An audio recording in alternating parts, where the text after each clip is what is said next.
that he's going to be a fairly aggressive opponent, then we can assign a wider range as far as bluffs go.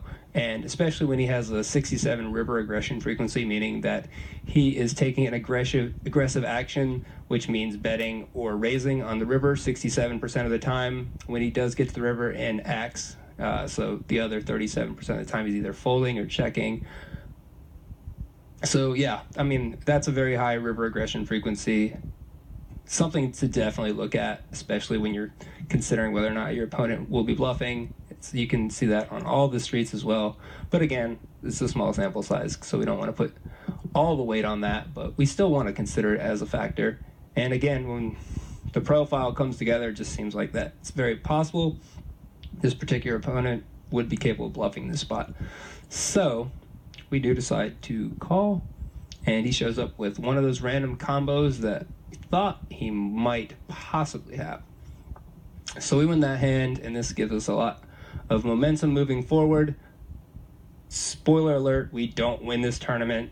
Things kind of go downhill, and actually my internet disconnected, and that put me in a really bad spot because I didn't have internet for about 5 minutes, and it was kind of important. So basically that is where I'm going to end this video now. I hope that you guys got some really valuable information out of it, especially the Queen's hand, which I think is really interesting and definitely a line that I would consider recommending you take in those kind of spots. Is just allows your opponent to have a wider range of bluffing, which is definitely something that is great for us, especially when we won't be getting a ton of value in a lot of situations. It's tough to get multiple streets of value with queens in that kind of spot against a hand that we actually have beat. So it is definitely a good idea to be thinking about taking different lines other than just always betting on those kind of spots.